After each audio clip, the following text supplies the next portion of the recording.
ஆன்மீக உறவுகள் அனைவருக்கும் என் அன்பான வணக்கங்கள். வருகிற 29/1/2025 புதன்கிழமை அன்று தை அமாவாசை வருது. தை அமாவாசை முதல் நாள் செவ்வாய்க்கிழமை இரவு 8:10க்கு துவங்கி புதன்கிழமை இரவு 7:21 வரைக்கும் அமாவாசை தேதி இருக்குது. பெருமாள் வழிபாட்டிற்குரிய புதன்கிழமையிலே பெருமாளுக்குரிய திருவோண நட்சத்திரமும் சேர்ந்து வரக்கூடியது ரொம்ப சிறப்பு.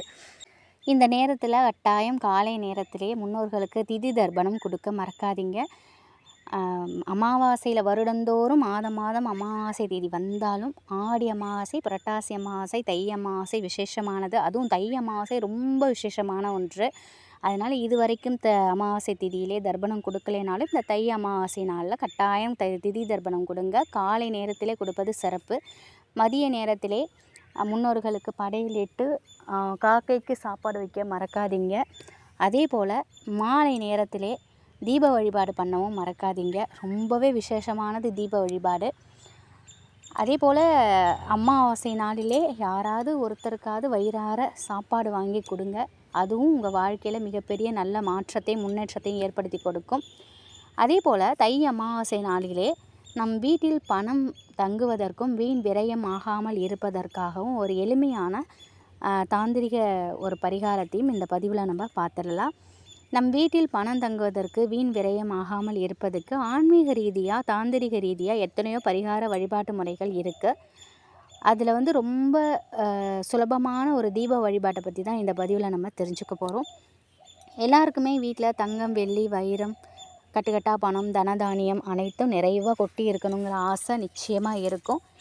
எல்லோராலும் இப்படி கோடிக்கணக்கில் பணத்தை சம்பாதிச்சிட முடியுமா அப்படின்னு கேட்டால் கட்டாயம் அவரவரோட பாவ புண்ணிய பலனுக்கு இருப்ப கஷ்டத்தை அனுபவிக்கிறவங்களும் இருக்காங்க.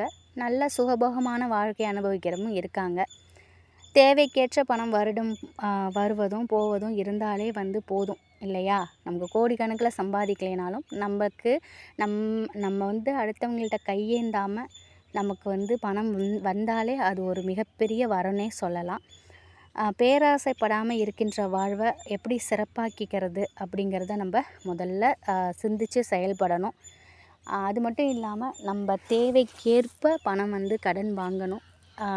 ஆடம்பரமான விஷயத்துக்காக வாங்கி அதில் போய் நம்ம சிக்கிக்கிட்டோன்னா காலங்காலத்துக்கும் அதுலேருந்து வெளியே வர முடியாது.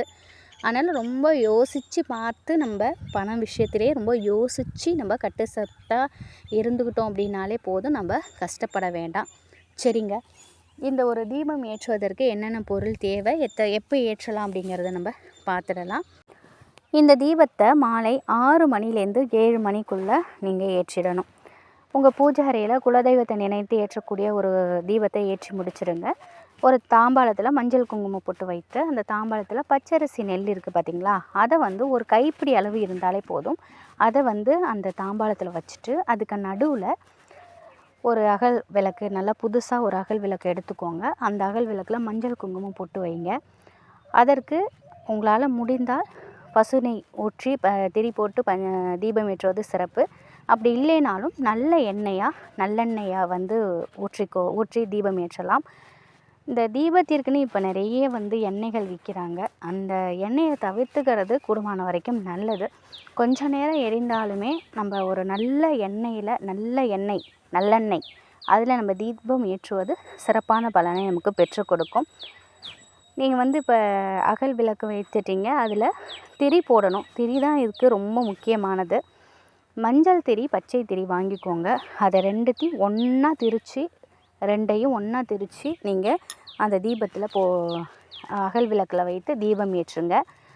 சங்குப்பூ, முடிஞ்ச அளவுக்கு சங்குப்பூ வாங்கிக்கோங்க. இந்த தீபத்திற்கு ரொம்ப முக்கியமானது. நீங்கள் எவ்வளோ வாசனை மலர்கள், எவ்வளோ பூக்கள் நீங்கள் வச்சுருந்தாலும் சங்குப்பூ இணை எதுவுமே இல்லை. அதுவும் நீல நிறத்தில் இருக்கக்கூடிய சங்குப்பூ ரொம்ப ரொம்ப விசேஷமானது. அந்த சங்குப்பூவையும் நீங்கள் வச்சுக்கோங்க. திருவோண நாளில் புதன்கிழமையும் திருவோண நட்சத்திரமும் வரக்கூடிய நாளில் இந்த தீபம் நீங்கள் ஏற்றும் பொழுது கட்டாயம் பணம் வீண் விரயம் ஆகாது. பணம் எப்பொழுதுமே உங்கள்கிட்ட தங்கக்கூடிய ஒரு யோகம் ஏற்படும். அதனால் கட்டாயம் நீங்கள் இந்த சங்குப்பூ வாங்கி வச்சுக்கோங்க.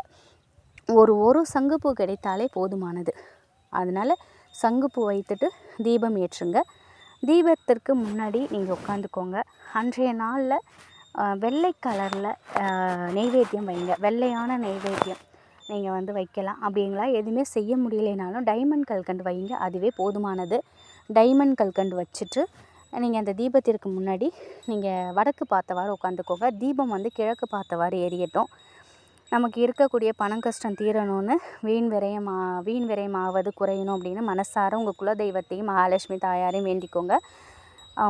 உங்களால் முடிந்தால் மகாலட்சுமி போற்றி வந்து 108 முறை நீங்கள் சொல்லலாம். முடியாதவங்க ஓம் மகாலட்சுமியே போற்றி இந்த மந்திரத்தை ஒரு 108 முறை சொல்லி உங்களோட பூஜையை நிறைவு பண்ணிக்கோங்க. தீப தூபம் எல்லாம் காட்டிட்டு நெய்வேத்தியமும் நீங்கள் வந்து அம்பாளுக்கு வச்சு படைச்சிடுங்க. நம்ம வந்து எந்த இடத்துல வந்து பெருமாளையும் தாயாரையும் வந்து நம்ம வணங்கினாலே போதுங்க, கட்டாயம் பணம் சம்மந்தப்பட்ட அனைத்து பிரச்சனையும் நமக்கு தீரும். உங்கள் வீட்டு பூஜை அறையில் இந்த தீபம் வந்து அந்த 1 மணி நேரம் எரியட்டும். அப்போ 6 மணிக்கு ஏற்றி 7 மணி வரைக்கும் எரிய விடுங்க. தீபம் எரியட்டும். கட்டாயம் உங்கள் வீட்டில் வந்து வீண் விரயங்கள் குறைக்கப்படும். பணம் வந்து எப்பொழுதுமே தங்கும். நீங்கள் வந்து கட்டாயம் 100% இல்லை 1000% நான் வந்து சொல்கிறேன். இந்த நாள் இப்படி ஒரு நாளுங்கிறது திரும்ப வரதுங்கிறது நிச்சயமாக வந்து வராது.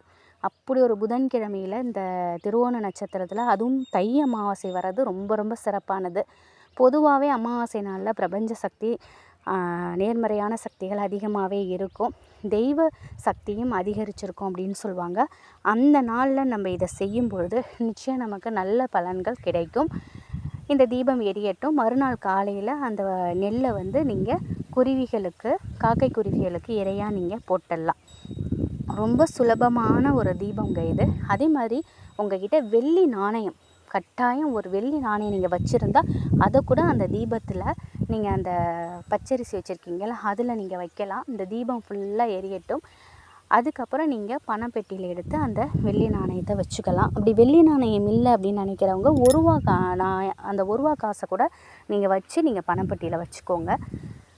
எப்பொழுதுமேங்க இது போன்ற தீப வழிபாடுகள் நம்ம செய்யும் பொழுது அதற்கான பலன்கள் பார்த்தா அதீத சக்தியை நமக்கு கொடுக்கும் அப்படின்னே சொல்லலாம். முழு நம்பிக்கையோட முழு மனதோட நீங்கள் உங்கள் குலதெய்வத்தையும் மகாலட்சுமி தாயாரையும் நினைத்து இந்த தீப வழிபாட்டை பண்ணுங்கள். நிச்சயமாக முன்னோர்களோட ஆசீர்வாதமும் பெருமாள் தாயாரோட ஆசீர்வாதமும் உங்களுக்கு ஒரு சேர கிடைக்கும். அருமையான நாள் தை மாதம். இந்த தை அமாவாசையை மிஸ் பண்ணிடாதீங்க. ரொம்ப ரொம்ப ரொம்ப அருமையான நாள். இதை எப்படி சொல்கிறதுனே தெரில, அந்தளவுக்கு ஒரு நல்ல நாள். அந்த நாளில் நம்ம செய்யக்கூடிய முன்னோர்களுக்கு செய்யக்கூடிய அந்த திதி தர்ப்பணம், இந்த தீப வழிபாடு நம்ம வாழ்க்கையே நல்ல ஒரு பெரிய அளவில் முன்னேற்றத்துக்கு கொண்டு போகும் அப்படின்னே சொல்லலாம். மறக்காமல் இதை செய்து பாருங்கள். நீல நிற சங்குப்பூவோட வெள்ளை நிற சங்குப்பூ கிடைத்தாலும் நீங்கள் வாங்கி வச்சுக்கோங்க. சந்திர பகவானுக்குரிய நாள் அமாவாசை. அந்த நாளில் வந்து நீங்கள் இந்த வெள்ளை நிற பூக்கள், நல்லா வாசனை மிகுந்த மல்லிகை மலர்களையும் நீங்கள் வைக்கலாம். அதோடு இந்த சங்குப்பூவையும், நீல நிற சங்குப்பூ வெள்ளை நிற சங்குப்பூ, இந்த 2 பூவையும் நீங்கள் கிடைச்சா வாங்கி வச்சுக்கோங்க. நிச்சயம் நல்ல பலன்களை கொடுக்கும். நம்மளுக்கு நல்லது நடக்கும் அப்படின்னு நம்பி நீங்கள் இதை செய்யுங்க. நல்லதை நினைப்போம், நல்லது மட்டுமே நடக்கும். இந்த ஒரு தகவல் உங்களுக்கு பயனுள்ளதாக இருக்கும் அப்படின்னு நம்புகிறேன். நன்றி.